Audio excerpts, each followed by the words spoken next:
प्रणाम, आप सभी का स्वागत है। सर प्रणाम, सर प्रणाम।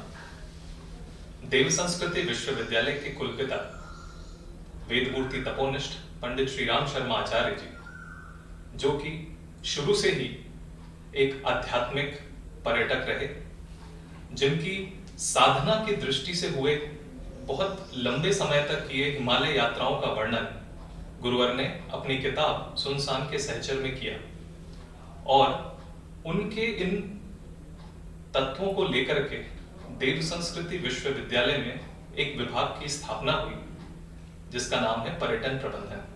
उस विभाग के विभागाध्यक्ष महोदय आज हमारे साथ जुड़े हुए हैं। मैं स्वागत करना चाहूंगा आदरणीय डॉक्टर अरुणेश सर का, आदरणीय डॉक्टर उमाकांत सर का। सर, विभाग के विषय में हम आपसे जानना चाहेंगे कि विभाग की स्थापना कब हुई? सभी को नमस्कार। सन 2000 में शांति कुंज द्वारा जब ये महाविद्यालय शुरू किया गया, उस समय इस विभाग का नाम इंडियन कल्चर, हिस्ट्री और आर्कियोलॉजी था। हम देखते हैं कि जब 2002 में विश्वविद्यालय बना, उस समय भी यह विभाग अपनी पूर्णता के साथ स्थापित था।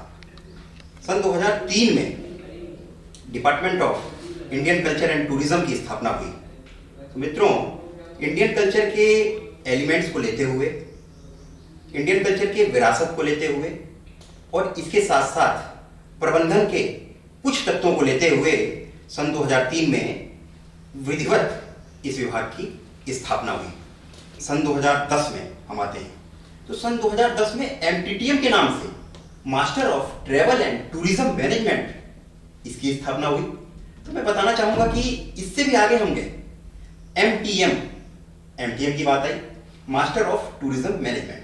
यहां पर हम प्रबंधन के 40% जो उसके इनपुट्स थे उनको हम ले चुके थे।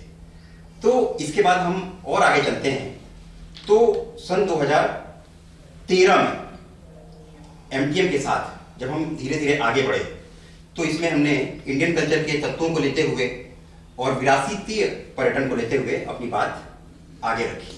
डॉक्टर साहब, मुझे ऐसा लगता है कि हम लोग इस तरीके से अपनी यात्रा हमने आरंभ की, और कैसे हम एमबीए तक आए, इस पे आप अगर प्रकाश डालें। ये 2015 में ये जो प्रोफेशनल इंडस्ट्री है, इसको देखते हुए और संस्कृति के तत्वों को जोड़ते हुए और मार्केट की डिमांड को देखते हुए हमने इस कोर्स का नाम, जो टूरिज्म मैनेजमेंट एमए था, उसको हमने एमबीए का एक स्वरूप दिया। और उसी के साथ साथ हमने जो बीए चल रहा था, जो अब 3 कोर्स मिक्स होते थे, उस कोर्स को भी एक कोर्स नया बनाते हुए उसको बीबीए टूरिज्म, तो MBA travel and tourism management और BBA travel and tourism management 2015 में ये शुरू हुआ विश्वविद्यालय में, और उसके बाद ये श्रृंखला धीरे धीरे ये आगे बढ़ी। तो सर, जब प्रोफेशनल वर्ल्ड में आपने कोर्स लॉन्च किया और उसके साथ में आपने कल्चरल रिनायसा को भी ज्वाइन करने की कोशिश की, तो विभाग के उद्देश्य फिर आपने किस ढंग से डिसाइड किए? क्योंकि इनका एक कॉम्बिनेशन से एक उद्देश्य जो बनकर के आए होंगे बड़े विशेष होंगे। तो एक बार आप मुझे विभाग के उद्देश्यों के विषय में आप प्रकाश डालते हैं। बहुत अच्छा पंकज जी, मुझे ऐसा लगता है कि जो विश्वविद्यालय के जो उद्देश्य हैं, तो विश्वविद्यालय के उद्देश्यों को लेकर डिपार्टमेंट ऑफ टूरिज्म मैनेजमेंट के जो उद्देश्य थे उनको कोलैबोरेट किया। किस तरीके से एक ऐसा व्यक्ति हम खड़ा करें, एक ऐसा टूर गाइड खड़ा करें, एक ऐसा इवेंट मैनेजर खड़ा करें, एक ऐसा आप कह सकते हैं कि समग्र व्यक्तित्व खड़ा करें जो प्रोफेशन में रहकर भी या अपने प्रोफेशन में टूरिज्म एग्जीक्यूटिव के रूप में भी काम करते हुए वो अपने आंतरिक गुणों को भी विकसित करे। तो मुझे ऐसा लगता है कि आंतरिक गुणों का मतलब ये है कि अगर उस समय चर्चा चलती थी डॉक्टर साहब से, तो बार बार हम लोग ये सोचते थे, क्या एक पर्यटक को अतिथि देवो भव, जो हमारे भारत सरकार की टैगलाइन है, उसके आधार पर हम उसे विकसित नहीं कर सकते क्या? दूसरा हमारे पास क्वेश्चन आता था कि जैसा आपने कहा अभी कि आध्यात्मिक पर्यटक के रूप में, एक अध्यात्म एक ऐसी चीज है कि उसके कुछ तत्वों को अपनाकर ही हम एक नई दृष्टि दे सकते हैं, नया आयाम दे सकते हैं। जैसा कि श्रद्धेय डॉक्टर साहब बार बार कहते हैं कि विज्ञान और कला का मिलन, साइंस का और अध्यात्म का मिलन, तो वो चीज लेकर हमने पर्यटन विभाग की जो उद्देश्य रखे, वो उद्देश्य ये रखे कि संस्कृति के तत्वों के साथ आगे बढ़ना, संस्कृति और विरासत को लेकर आगे बढ़ना, एक ऐसा व्यक्तित्व खड़ा करना जो अपने प्रोफेशन के साथ जो अपना जीविकोपार्जन भी कर सके और जीविकोपार्जन करने के साथ साथ, इस पॉइंट को आप नोट करिएगा, समाज को एक नई दिशा दे सके। यानी कि सर इस मुद्दे पे अगर हम और सोचें तो हमको मिलेगा कि जब हमने इतने विविध आयामों पे चर्चा की तो देव संस्कृति विश्वविद्यालय का पर्यटन विभाग और विश्वविद्यालयों के पर्यटन विभागों से निश्चित ही कुछ तो भिन्न क्रियाएं पाठ्यक्रमों में करता होगा, जिससे कि हम ऐसे उद्देश्यों का पालन बच्चों से करवा पाते हैं। सर एक इसमें जैसे हमारे विश्वविद्यालय का उद्देश्य है कि सच्चे और सर्वांगपूर्ण मनुष्य तैयार करना और एक टकसाल बनाना, तो उसी के उद्देश्य को हमने लेते हुए इस अपने जो MBA BBA कोर्स है, इनमें ऐसे कोर्सों को डाला जो बिल्कुल यूनिक है। जैसे हमने जो विश्वविद्यालय में जो अब आर्ट और लिविंग है उसको हमने डाला, लाइफ मैनेजमेंट है उसको पेपर को डाला हमने, और इसके अलावा इसमें इंग्लिश कम्युनिकेशन जो स्टूडेंट की रिक्वायरमेंट है वर्तमान समाज की, इंग्लिश को डाला। इसके अलावा जो पूरे इंडिया वर्ल्ड में अगर बच्चा बाहर इंडस्ट्री में जाएगा तो उसको जरूरत क्या पड़ेगी, फॉरेन लैंग्वेज, तो फॉरेन लैंग्वेज को डाला हमने। तो इसी तरह अध्यात्म और विज्ञान का जो मिलन हो सकता है वो विश्वविद्यालय इस कोर्स में हम लोगों ने इसमें समाहित किया है। डॉक्टर साहब ने बड़ी अच्छी बात कही। उस बात में अपनी बात एक जोड़ना चाहूंगा कि जिस तरीके से एक आज समाज की मांग है, समाज की मांग ये है कि एक प्रोफेशन के साथ क्या हमें एक दृढ़ व्यक्तित्व या एक अच्छी पर्सनालिटी मिल सकती है अगर हम यहाँ से कदम बाहर बढ़ाते हैं। कदम बाहर बढ़ाते ही जो दुनिया की चीजें हैं, जो सोसाइटी की चीजें हमें फेस करनी पड़ती है, उससे एक बच्चों को तैयार करना, और बच्चों को तैयार करने के साथ साथ जैसा आप जानते हैं पर्सनालिटी डेवलपमेंट की बात होती है, तो जो आज पर्सनालिटी डेवलपमेंट बाहर चल रहा है वो तो बहुत अच्छा है, मैं ये नहीं कह रहा हूँ। उसके साथ जो डॉक्टर साहब ने कहा लाइफ मैनेजमेंट की बात है, उसको समाहित करना, उसको समाहित करके एक ऐसा व्यक्तित्व खड़ा करना। जैसा आप देखेंगे कि एंटरप्रेन्योरशिप का पेपर है, उस पेपर के साथ हम लोग इस तरीके से बात करते हैं कि क्या ट्रेडिशनल टूरिज्म को हम लोग आगे बढ़ा सकते हैं, क्या ट्रेडिशनल टूरिज्म के माध्यम से, रिस्पॉन्सिबल टूरिज्म के माध्यम से हम अपने कोर्स को एक नई दिशा दे सकते हैं। तो ये करते हुए साथ में प्रबंधन के गुणों की चर्चा हम करते हैं अपने। सर जैसा कि मैं समझ पा रहा हूँ कि विभाग जब शुरू हुआ, जब विश्वविद्यालय की शुरुआत हुई थी सन 2000 से, और तब से लेकर के 2006 में जब एक इंटरडिसिप्लिनरी कोर्स के फॉर्म में ग्रेजुएशन में ये कोर्सेज लॉन्च हुए, तब से लेकर के अब तक 2 दशकों का एक लंबा समय आ गया। तो आप इस विकास क्रम को, इस विभाग के सामूहिक परिवर्तन को किस ढंग से देखते हैं सर? बहुत अच्छा प्रश्न है ये। चूंकि हमारी यात्रा जो रही है वो बहुत ही विविधतापूर्ण रही है। उन यात्राओं में हमने जहाँ संस्कृति को सीखा है, वहीं विरासत को सीखा है, वहीं देव संस्कृति को सीखा है, वहीं जीवन प्रबंधन को सीखा है और प्रबंधन को भी सीखा है। तो मैं बताना चाहूंगा कि जैसा आपने अभी कहा, आपने कहा कि 2006 में जो विविधता थी, इंटरडिसिप्लिन, ये बड़ा एक सब्जेक्ट दूसरे सब्जेक्ट से कैसे जुड़ सकता है, कैसे वो दूसरे सब्जेक्ट से जुड़कर अपना फुल आउटपुट दे सकता है। ये बात अगर आप कहें तो मैं जोड़ना चाहूंगा कि पर्यटन जो पहले चलता था वो अपने पोस्ट ग्रेजुएशन कोर्स के साथ साथ जो इंटरडिसिप्लिनरी कोर्स था उसमें योग के साथ, साइकोलॉजी के साथ, हिंदी के साथ, यहाँ तक कि संस्कृत के साथ, और आप देखेंगे कि मास कम्युनिकेशन के साथ ये चलता था। उसमें सबसे बड़ी विशेषता जो इसकी थी वो ये थी कि बच्चे के पास, एक उदाहरण देना चाहूंगा, जैसे सब्जेक्ट होते थे कि योग, टूरिज्म और इंग्लिश। बच्चा जहां हेल्थ टूरिज्म के बारे में सीख रहा है, बच्चा जहां प्रबंधन को सीख रहा है, उसी के साथ वो इंग्लिश कम्युनिकेशन भी सीख रहा है। इसी तरीके से किसी के पास सब्जेक्ट होते थे साइकोलॉजी, योगा और टूरिज्म। बहुत अच्छा कॉम्बिनेशन है, जहां एक तरफ हम पर्यटक के मन को समझ रहे हैं, जहां एक तरफ पर्यटक के आचरण को समझ रहे हैं, वहीं हम प्रबंधन के गुणों को समझ रहे हैं।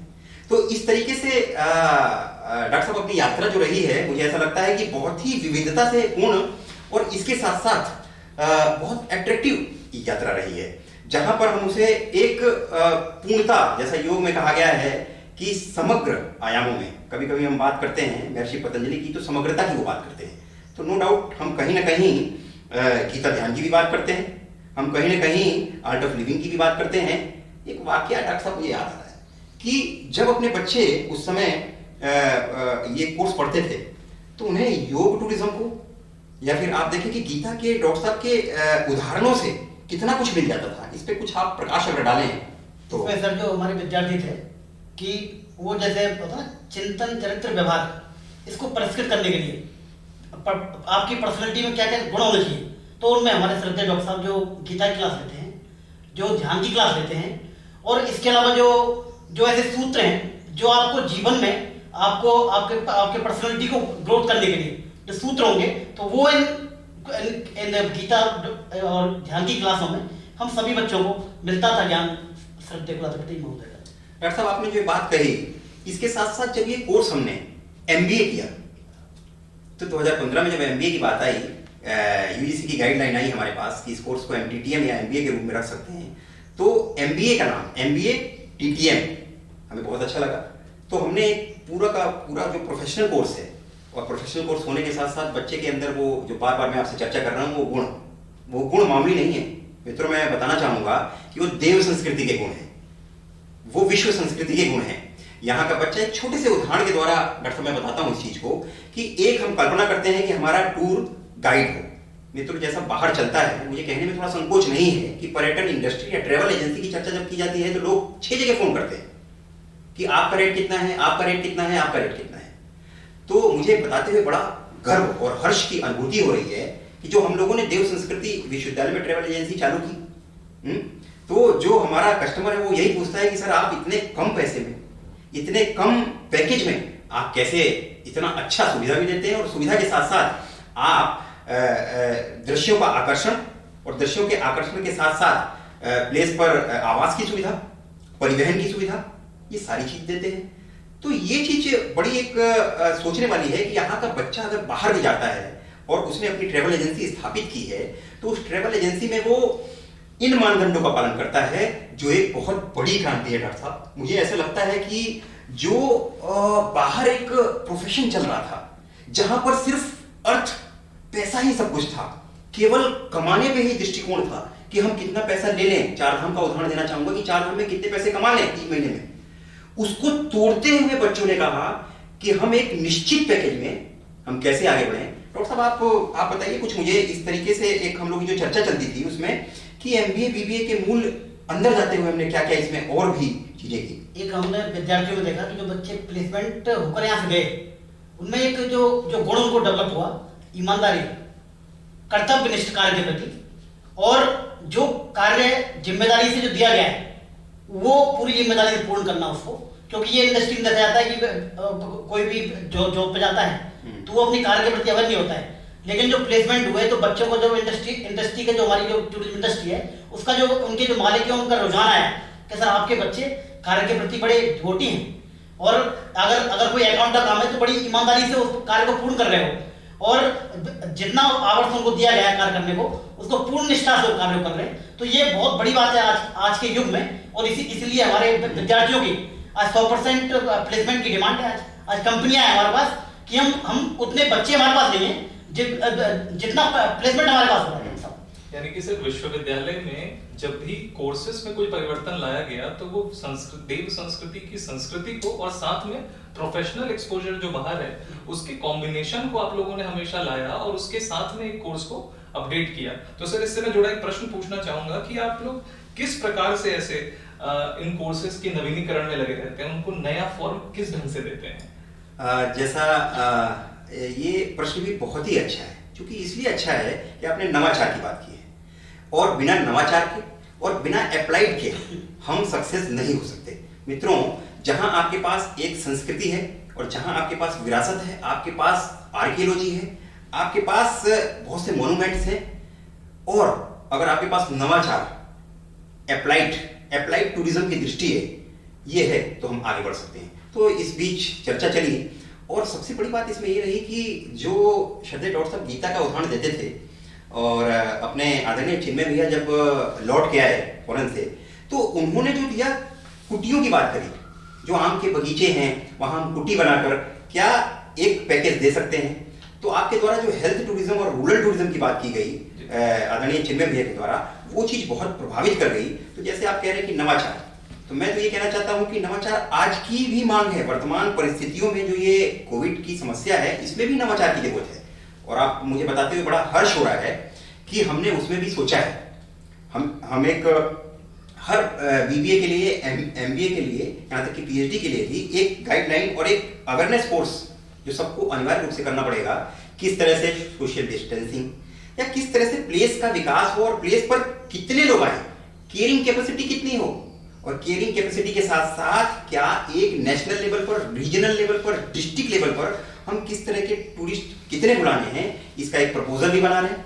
और प्रपोजल बनाने के साथ साथ कुछ चीजें हम यहाँ पर उन्हें सिखाएंगे कि आगे आने वाला पर्यटन जो है, आगे आने वाला जो एक टूरिस्ट है और आगे आने वाला जो एक ट्रेवलर है, उसकी दृष्टि कैसी होनी चाहिए। दृष्टि कैसी होने के साथ साथ उसके अंदर कौन कौन सी एबिलिटी होनी चाहिए। जैसे हम बार बार टूरिस्ट गाइड की भी बात करते हैं, हम ट्रेवल एजेंसी की बात करते हैं, हम टूर ऑपरेटर की बात करते हैं, जो गुणों की बात करते हैं। उन गुणों में अब क्या जुड़ेगा जिससे पर्यटन नए रूप में सामने आए। तो 3 बातें आती हैं इसमें डॉक्टर साहब। मुझे ऐसा लगता है कि जैसे हम लोगों ने चर्चा की थी, एक तो हमने कोर्स की बात की थी कि हमारा कोर्स कैसा होगा, दूसरा हमने बात की थी कि प्रैक्टिकल एक्सपोजर क्या होगा, तीसरा हमने बात की थी कि क्या उसके एलिमेंट बाहर के एलिमेंट से मैच कर रहे हैं, ये बात की थी। इसके साथ साथ हमने बात की थी कि कौन सा टूरिज्म बूम हो रहा है, बूम कर रहा है, उसकी हमने बात की थी, और रिसर्च की बात की थी। तो डॉक्टर साहब मुझे ऐसा लगता है कि इस तरह से धीरे धीरे हम आगे बढ़े, तो आगे बढ़ने में हमें और क्या चीज मिले, कुछ आप प्रकाश डालें। ये एक डिपार्टमेंट की एक बड़ी खास बात है कि हमारे विद्यार्थियों का, अगर आप माने कि आपका टूरिज्म डिपार्टमेंट अगर प्लेसमेंट दृष्टि देखें 100% प्लेसमेंट हुआ है। और उसमें हमने क्या किया है, पहले प्लेसमेंट से पहले हम विद्यार्थियों को जो प्रोफेशनल टच है वो कैसे देते हैं हम लोग, कि हम लोग विद्यार्थी का 1 साल पूरा हुआ तो उसमें 2 महीने की हम प्रोफेशनल इंडस्ट्री ट्रेनिंग करवाते हैं बच्चों को। और उसके बाद 1 साल जब वो लास्ट सेमेस्टर में पहुंचता है विद्यार्थी, तो उसको पूरे 6 महीने पूरा उसका क्या जॉब ओरिएंटेड उसको हम प्लेसमेंट, वो लास्ट सेमेस्टर है उसमें दे देते हैं हम लोग। तो बच्चा जनवरी से लास्ट जुलाई तक वो इंडस्ट्री में रहता है, और लास्ट में 2 या 3 दिन के लिए वो पेपर देने आता है अपना, जबकि प्लेसमेंट हम उनका कर चुके होते हैं लास्ट सेमेस्टर में।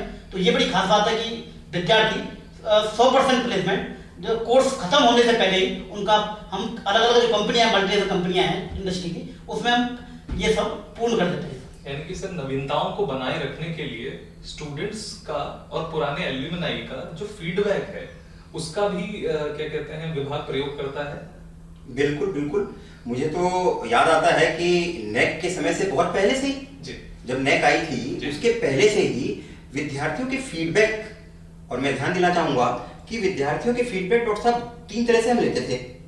और मुझे लगता है कि ऐसा तो शायद कहीं होता होगा। हमने तो अपने कोर्स में एडवेंचर टूरिज्म में जो कुछ तत्व डाले, वो जो अपने विद्यार्थी हैं श्री पंकज, उन्हीं के आधार पर हमने कुछ चीजें डाली थी कि किस तरीके से इसमें हमें एडवेंचर टूरिज्म में कुछ हम नया कर सकते हैं। दूसरा, विद्यार्थियों के लिए विद्यार्थियों से बातचीत करके, सिलेबस तो हमारा चेंज है ही, हम क्या प्रोफेशनल चीजें डाल सकते हैं, आज इंडस्ट्री में क्या चल रहा है।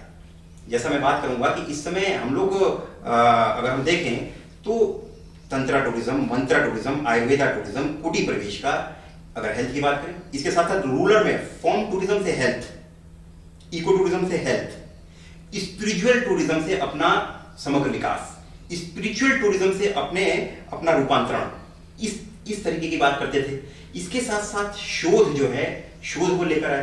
तो ये बच्चों के जो फीडबैक हमें मिलते थे कि कंपनी में हमें किस किस चीज का सामना करना पड़ता है। जैसे अभी तक मैंने ट्रेडिशनल आपको एग्जांपल दिए, अब मैं आपको प्रोफेशनल एग्जांपल देता हूं कि टूर पैकेज कैसे बनाना है। तो मित्रों, जो सुबह से शाम तक का हमारा पैकेज रहा उसमें योग का कहीं स्थान नहीं था। लोग ड्रिंकिंग वाटर के साथ अपना काम शुरू कर देते थे, लेकिन जब हमारे बच्चे गए तो उन्होंने कहा कि सबसे पहला सेशन फ्रेश होने के बाद वाटर थेरेपी, और वाटर थेरेपी के बाद योग। और कहीं कहीं तो मुझे ये भी सुनने को मिला कि योग के साथ लोगों ने यज्ञ को भी पसंद किया। तो योग के बाद आप, जैसे लोग अधिकतर विंडो सीट ज्यादा पसंद करते हैं, तो विंडो सीट में भी अगर आप प्रकृति को देखते हैं तो ये नहीं कि आप प्रकृति से क्या लर्न कर सकते हैं, और लर्न करने के साथ साथ आप उसमें क्या सीख सकते हैं, यानी ज्योग्राफिकल एनवायरनमेंट को सीखना, ये हमारे बच्चों ने बताया, ये फीडबैक आया। इसके साथ साथ मैंने देखा कि एक फीडबैक उनका बहुत मतलब डीप फीडबैक था कि सर कम्युनिकेशन के साथ हम आगे बढ़ें। तो मित्रों, मुझे ये स्वीकारने में कहीं भी तकलीफ नहीं है कि बच्चों का फीडबैक आया और एक फॉरेन लैंग्वेज का कोर्स हमने रख दिया। हमें कहीं भी किसी भी नवीनता को स्वीकारने में कोई भी परेशानी नहीं है। हम नवीनता को स्वीकारते हैं, नवीनता के साथ आगे बढ़ते हैं। और डॉक्टर साहब, जो अपने इंग्लिश कम्युनिकेशन भी हमने चालू किया था, इसमें जो स्टूडेंट का प्रैक्टिकल एक्सपोजर होता है उसमें हमने बहुत इसमें महत्वपूर्ण रूप से ध्यान दिया है इसमें कोर्स में। और प्रैक्टिकल में हमने, जैसे हमारे जो कोर्स है उसमें हम एक साल में हर सेमेस्टर में हमारे प्रोफेशनल टूर है हमारे, क्योंकि विद्यार्थी है तो विद्यार्थी क्या है, जब वो टूर पर जाएगा प्रैक्टिकल देखेगा कि इंडस्ट्री में क्या चल रहा है और बाहर के समाज में क्या चल रहा है, तो वो खुद पैकेज बनाएगा, खुद उसको एक्सपेंसिव उसके निकालेगा। और जो समस्याएं, जो प्रॉब्लम्स आती हैं टूर में, जो हमारी इंडस्ट्री में चलता है, वो सामने फेस करेगा। तो उस टूर में बड़ा अनुभव मिलता है विद्यार्थियों को। और हमने उसमें करीब हर सेमेस्टर में 100 अंक के इसमें प्रैक्टिकल यही टूर का दे रखा है। और हर सेमेस्टर में हम लोग उसमें करीब 3 टूर हम लोग इसमें लगातार करते हैं। और चौथे सेमेस्टर में हम लोग प्रोफेशनल ट्रेनिंग करवाते हैं विद्यार्थियों। इससे जुड़े मुझे 2 प्रश्न समझ में आते हैं आपसे, जो मैं जानना चाहूंगा कि पहला, विश्वविद्यालय में होने वाली जो गतिविधियां हैं, जो कॉन्फ्रेंसेस हैं, उसमें लोगों को हॉस्पिटैलिटी, ट्रैवल फैसिलिटीज, इन सब की जरूरत बाहर से आने वाले देशी और विदेशी पर्यटकों को आवश्यकता पड़ती होगी। क्या इसमें विभाग का कोई रोल इसमें होता है? बहुत खूबसूरत। और ये बात तो आपने ऐसी कही है कि एक ऐसा संस्थान जहां थ्योरी के साथ साथ हाई लेवल का प्रैक्टिकल है। मैं फिर से दोहराना चाहूंगा, एक ऐसा संस्थान जहां थ्योरी के साथ साथ हर आयाम में हाई लेवल का प्रैक्टिकल है। कैसे? हॉस्पिटैलिटी के क्षेत्र में अगर हम जाते हैं तो हॉस्पिटैलिटी के क्षेत्र में आप देखेंगे कि देव संस्कृति विश्वविद्यालय में आए दिन कॉन्फ्रेंसेस होते हैं, आए दिन, आज कोविड की समस्या है तो आए दिन वेबिनार्स हो रहे हैं।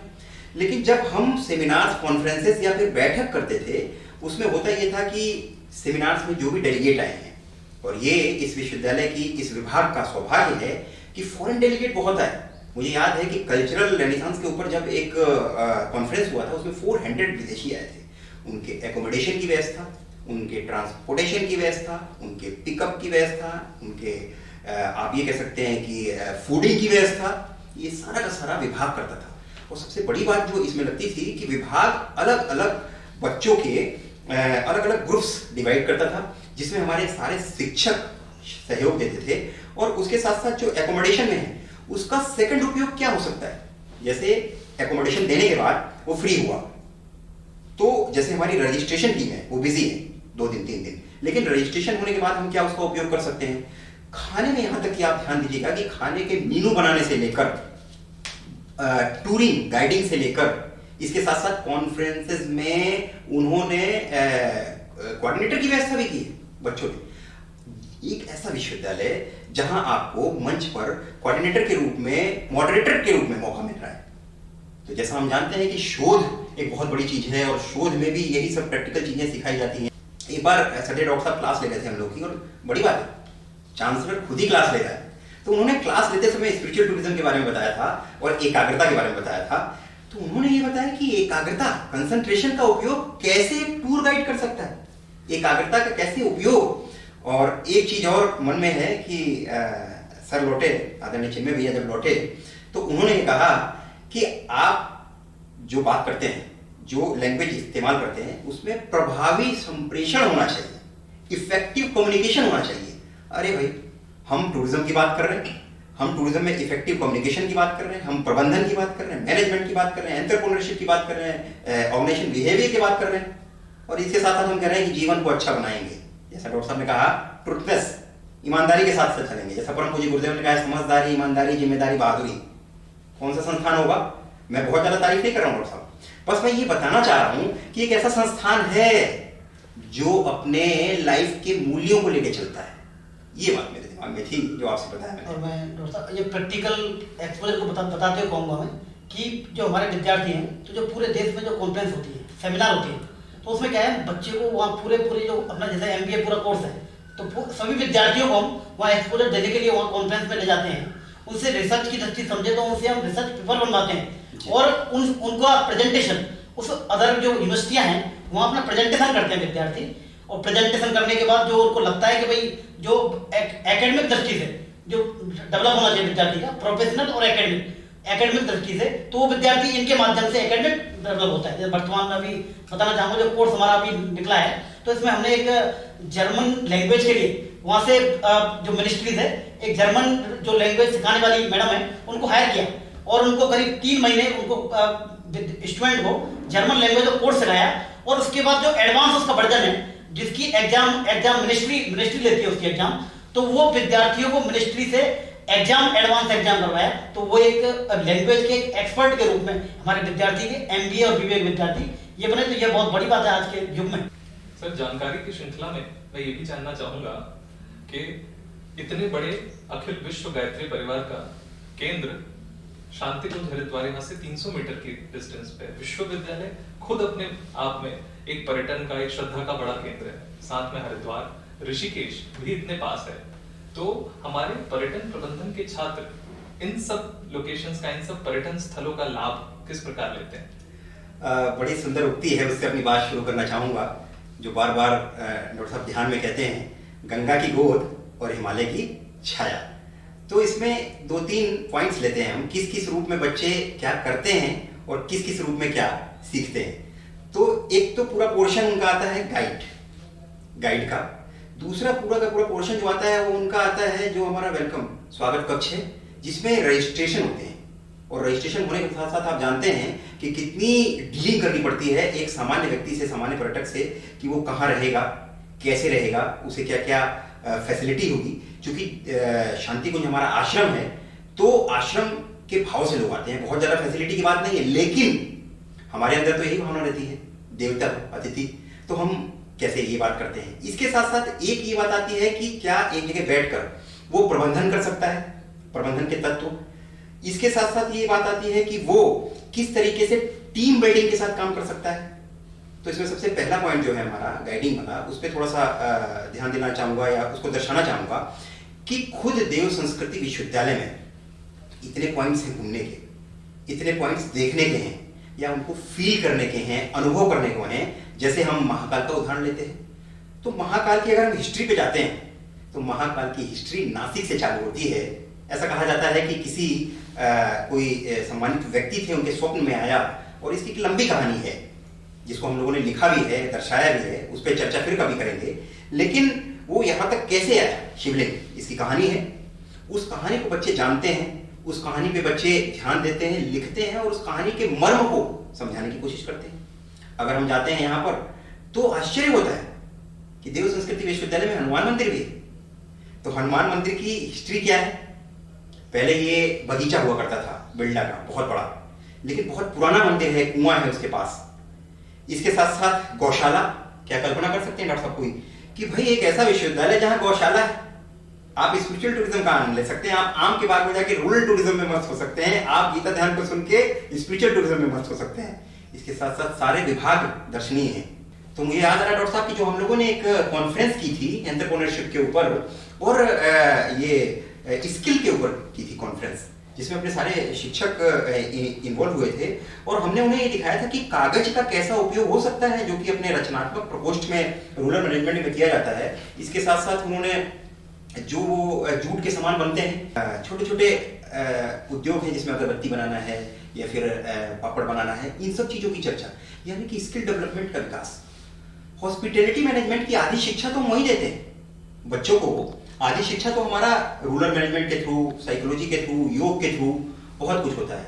मैं इसके साथ साथ अपने जो अपना मेन जो सेंटर है शांति कुंज, उसके बारे में भी कुछ मैं कहना चाहूंगा कि विद्यार्थियों को किस तरह एक्सपोजर मिलता है प्रैक्टिकल, कि हमारा जो गायत्री परिवार है वो ऑलरेडी इसमें जो जुड़े हुए लोग हैं वो 15 करोड़ लोग हैं और प्रतिदिन यहाँ पर शांति कुंज में 1000 उसमें देश से विदेश से और अलग हाई प्रोफाइल, मीडियम प्रोफाइल के व्यक्ति यहाँ आते हैं। उनके रिसेप्शन जो विद्यार्थी रिसेप्शन जो होता है उसके माध्यम से हम डील करते हैं, विद्यार्थियों को भेजते हैं वहाँ, क्या आप वहाँ पे डील करो उनको लोग रिसेप्शन पर। उसके माध्यम से फिर वो जो वहाँ पे शांति कुंज है उसको घुमाते हैं और जो उसके स्थान है जिसके माध्यम से जो आध्यात्मिक जो पर्यटन होता है और उसके अंदर जो आध्यात्मिक अनुभूति होती है जो विद्यार्थी को, वो सामने वाला जो व्यक्ति जो आ रहा है शांति कुंज में घुमाते हैं, तो वो उनको बताता है कि जैसे हमारे सजल श्रद्धा प्रखर प्रज्ञा जो हमारी गुरुदेव माता जी की समाधि है, उसमें अगर प्रणाम करके व्यक्ति अपनी जो उसके अंदर जो भी समस्याएं हैं उनका निदान कर सकते हैं। लोग अखंड दीपक बनाया गुरुदेव ने, जो 1926 से चल रहा है शांतिकुंज में, और उसके सामने भी गुरुदेव ने कहा था कि जब मैं हूं या नहीं, लेकिन अखंड दीपक और सजल सजल प्रखर प्रज्ञा के सामने अगर आप कोई मनोकामना करते हैं तो उसकी पूर्ति गायत्री माँ और गुरुदेव आपकी करेंगे। तो ऐसे ऐसे सेंटर है हमारे अंदर, देवात्मा हिमालय अंदर अपने शांतिकुंज में, और एक जड़ी बूटियों का काफी बड़ा हब अंदर बना रखा है हम लोगों ने। उसके अलावा वहां पर अपने सप्तऋषि एक आश्रम है उसके अंदर, और एक भटका हुआ देवता उसके अंदर अपने शांतिकुंज में जंतर मंतर है। और इसके अलावा जो भी वहाँ पे जो हमारे जो पब्लिकेशन करते हैं हम लोग, तो जो प्रेस है, जो हमारी शांतिकुंज जो प्रेस है, वो भी दिखाते हैं उनको। तो इसके माध्यम से जो एक्सपोजर मिलता है प्रैक्टिकल, तो वो बहुत बड़ी बात है हमारे विद्यार्थियों को। डॉक्टर साहब आपने जो बात कही, एक चीज और मुझे विद्यार्थियों का एंगल जोड़ना चाहूंगा कि विद्यार्थी जो है, कभी कभी हमें लगता है कि प्रोफेशनल ट्रेनिंग में हम उन्हें बाहर भेजते हैं, तो बार बार वही कहता है कि सर विश्व की संस्था यहाँ पर है, कम से कम मुझे यहाँ एक्सपोजर दो, मैं यहाँ गाइडिंग का काम कर सकूं, मैं यहाँ स्वागत कक्ष पे रजिस्ट्रेशन का काम कर सकूं, मैं यहाँ पर यहाँ तक कि जो हम लोग मेडिसिन टूरिज्म की बात करते हैं या फिर आयुर्वेदा टूरिज्म की बात करते हैं, तो प्लांट को सीखता है। ये चीज हम लोग को बहुत आकर्षित करती है कि बच्चा हमारा जब जाता है तो वो कहता है कि प्रोफेशनल इंटर्नशिप तो सर मुझे करना है, लेकिन जो आप प्रोफेशनल इंटर्नशिप में आप हमें यहाँ भी तो रख सकते हैं।